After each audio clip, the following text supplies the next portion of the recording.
KPBS On Demand is supported by UC San Diego's Art Power, presenting cellist Joshua Roman, performing from his album Immunity, alongside music by J.S. Bach and more. Sunday, June 22nd at UC San Diego's Epstein Family Amphitheater. Reserve your tickets at artpower.ucsd.edu. Good morning. I'm Annika Goldberg. It's Tuesday, February 22nd. Families of troops killed in training awaiting justice. More on that next, but first, let's do the headlines. A winter storm warning is officially in effect for San Diego County's mountains through tomorrow. Snow, icy roads, and reduced visibility is expected. Division Chief Talbot Hayes with the U.S. Forest Service says people should wait for the storm to pass before traveling to the mountains. He also says that there's a silver lining to the storm. We're behind the curve on our rainfall and snow this year, so we're actually very excited about getting this snowfall and rain. It's kind of a two-edged sword. We do need the precip and the water, but also that comes with additional hazards with driving. He also says snow chains will be required on mountain roads. He says you should inspect your car before you travel up to the mountains and be sure to have emergency supplies on hand. San Diego gas prices are climbing again after a one-day pause over the weekend. The average price of unleaded hit $4.74 a gallon yesterday. That's up 0.4 cents from Thursday. Like for many people, electrician William Glasham says the rising gas prices are impacting his finances. But I'm not making as much money because I'm dumping $40 instead of $20. AAA says they don't expect gas prices to go down anytime soon. Today is World Spay Day, a day dedicated to reducing the number of pets in shelters. The San Diego Humane Society is marking the day by encouraging local pet owners to spay or neuter their pets. The Humane Society offers low-cost spay and neuter services to qualified individuals in the San Diego region, including those receiving government assistance and active members of the military. From KPBS, you're listening to San Diego News Now. Stay with me for more of the local news you need. KPBS On Demand is supported by Latino Legacy Foundation, presenting their Storyteller series, Reach for the Stars with Ellen Ochoa, the first Latina astronaut, former NASA director, and San Diego native, Sunday, June 29th. More at latinolegacyfoundation.org.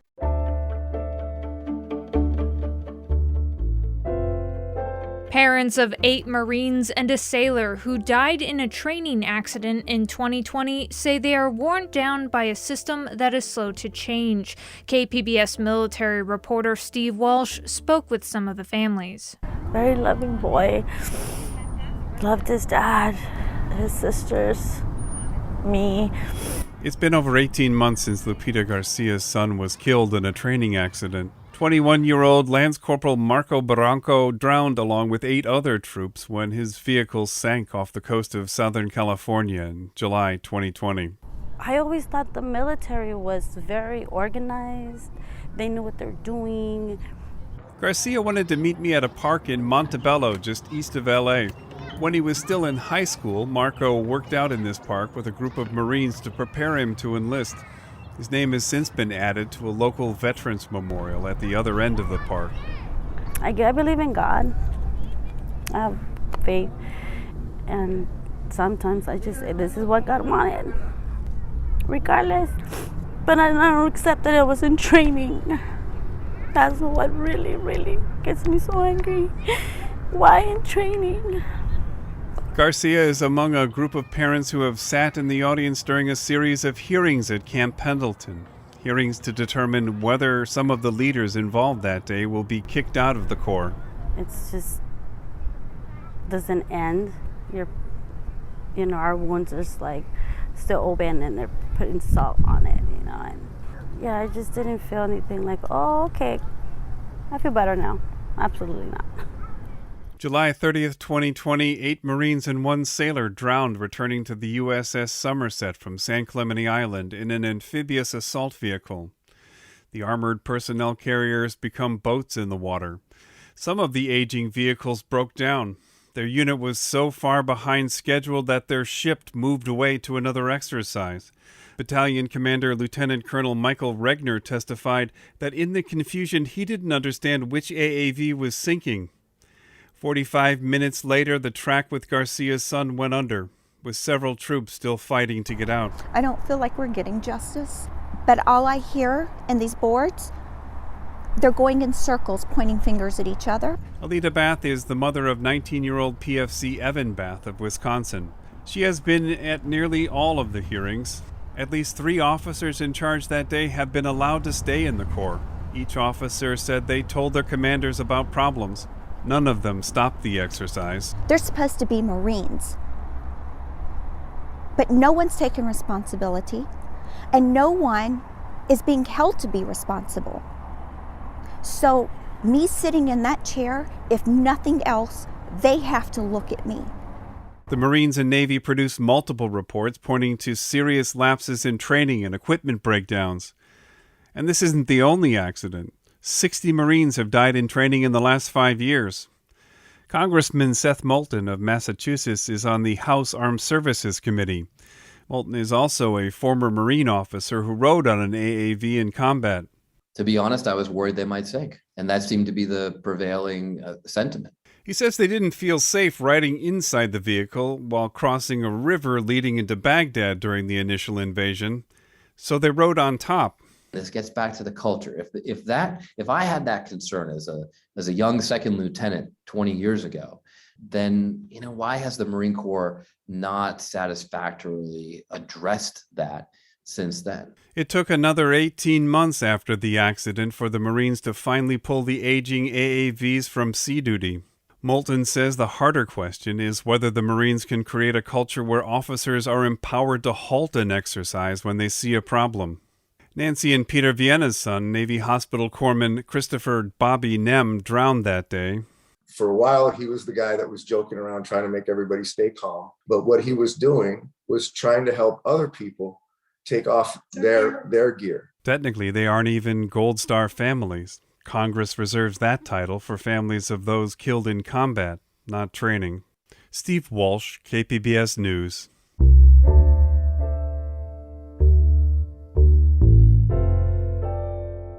California has entered a new phase in the fight against COVID-19, but not everyone is ready to ease into the new normal just yet.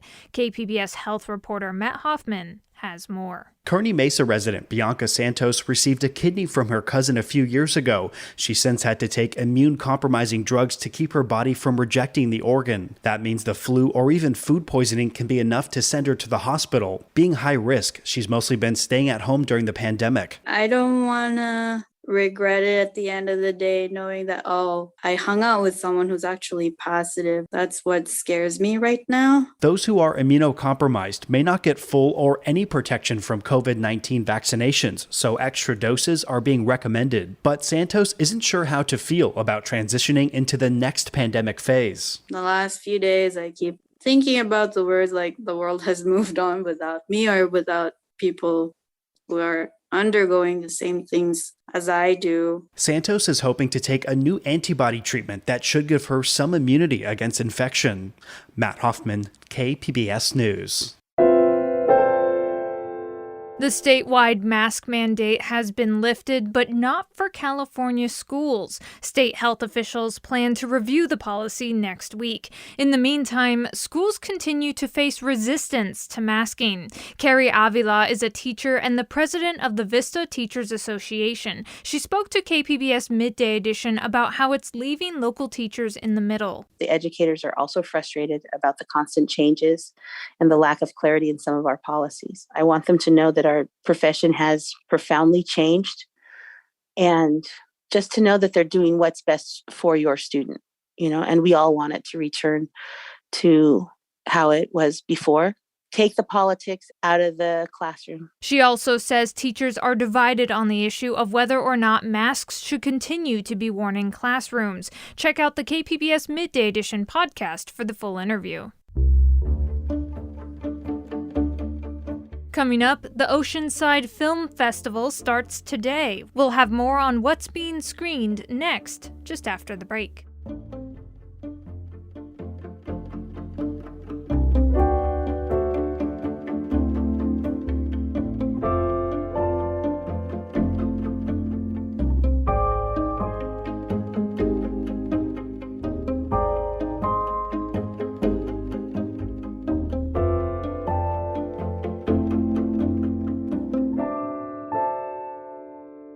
KPBS On Demand is supported by Splatero, helping homeowners pay for home improvements by offering streamlined access to your home's equity with no additional monthly payments or new debt. Splatero provides a lump sum payment in exchange for a share of your home's future value. Pre-qualification available at splatero.com.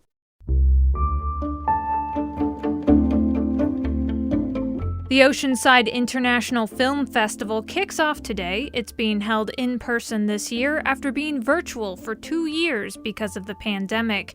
KPBS arts reporter Beth Accomando spoke with the festival's executive director, Lou Niles. She begins by asking him about the start of the festival. Our opening night we're extremely excited about. It's the 20th anniversary of the film Blue Crush. Carly, my wife, and also the co-programmer and artistic director of the film festival, worked on that film back in the early 2000s. So she called up a bunch of her friends. We decided to see if, hey, could we pull together a 20th anniversary? Nobody else is doing it except us. So the director, John Stockwell, is really excited. Sonoy Lake, who's one of the actresses and surfers in the film, and of course, Kate Bosworth is coming too, and she's really excited. And let's listen to a little bit of a scene from Blue Crush. Who is that? You. That was the first time you beat me at the Menehune contest in Haleiwa. I was talking all that trash and how you would be number one. I was so pissed at you, because I knew you would be. The boys were spinning. Remember that? They had to throw up some rule barring you from the boys' contest. Talk about how this film is appropriate for the Oceanside Film Festival, because you are a beach community and you are interested in things like surfing and other outdoor sports like this. It really is. I mean, we feel like we're not reaching and just picking some random film that had its 20th anniversary because, of course, Carly worked on the film. I went and visited her for 10 days in Hawaii and experienced the wildness that was shooting on set at Pipeline. John Stockwell, the director of the film, he was in Top Gun. He plays Cougar in Top Gun, and there's kind of a weird tie-in to Oceanside there, too. So it all kind of worked together to really be something that we thought could happen, and it is happening. So how would you define the personality of the festival in terms of the kind of programming you do and the kind of films you look for? I think we've talked about this before. You like that? Do we have the kind of these little curated special events that aren't? It's not just wall-to-wall films. Sometimes we have these interesting things that may have something to do with TV, like Animal Kingdom, or may have something to do with music, like Mrs. Henry's Last Waltz. We had Taylor Steele do a kind of a curated talking story about some of the scenes that were cut from his films. And that's what we really like. We like to kind of base that as kind of the anchors throughout our festival. We always have a surf block. We always have some kind of cause, environmental related films. But we really let our festival become what was sent to us that year. And then Carly and Sterling do an amazing job of curating the film blocks that there may be an animated narrative and a documentary in the same block. So you're not going to see a block of documentaries or a block of narrative shorts. They tie together with different themes. You know, like we have Extraordinary People as one of our themes, our Sustainable Planet, Thrills and Kills, Family Dynamics, and we have our Surf and Skate block, of course. So some of them are really kind of creative titles that tie together some sort of theme that's going on in the different films. And then some of them are a little bit more literal. But we like to just see what comes in, and that's kind of what grows the festival each year. You have this fabulous documentary, The Whale of Lorino, which really gets to some very complicated issues because it's not necessarily what you think it's going to be, because it ends up showing how complicated environmental issues can be. I work my regular job in sustainability and health and wellness, and so I think it's wonderful when we can show these amazing films that kind of tell some of the truths that people are living, that it might be easy from, a desk in Southern California somewhere to say, oh, well, we need to do this, we need to recycle, and we need to not farm those types of animals or fish these types of fish.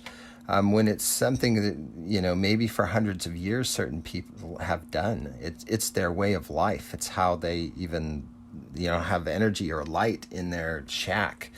These animals. So it's really fascinating to me. And that's, I think, the wonderful thing about filmmaking is some of these stories that just come in and blow us away over the years, like Top Rack from Turkey a couple of years ago. And I feel like The Whale of Lorino is another one that just really takes you deep into a place you never even would have thought existed or that you would never experience in your normal life. Were there any films that particularly stood out for you that are your favorites?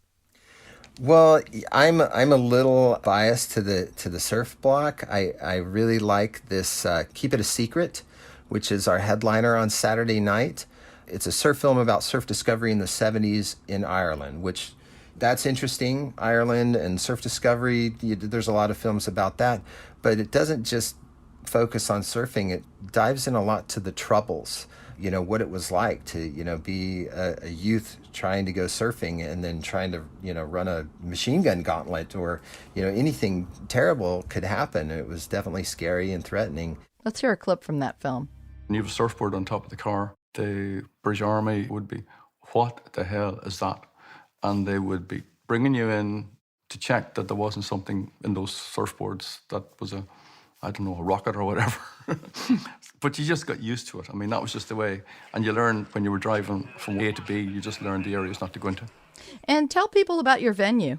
Our venue is the Brooks Theater. It's in the heart of downtown Oceanside, right in the middle of the Oceanside Cultural District.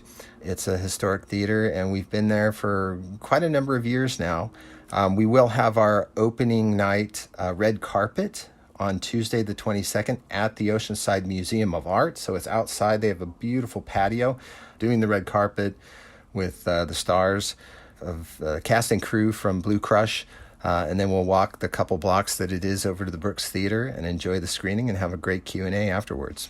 And that was Lou Niles, Executive Director of the Oceanside International Film Festival. He was speaking with KPBS arts reporter Beth Accomando. The Oceanside International Film Festival runs today through Sunday.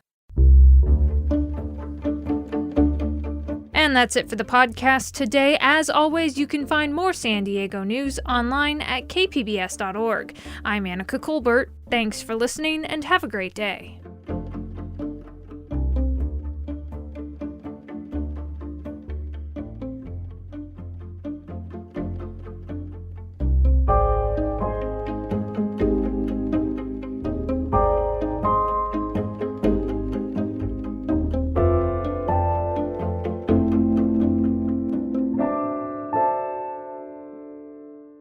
KPBS On Demand is supported by Splatero, helping homeowners pay off debt by offering streamlined access to your home's equity with no additional monthly payments or new debt. Splatero provides a lump sum payment in exchange for a share of your home's future value. Pre-qualification is available at splatero.com.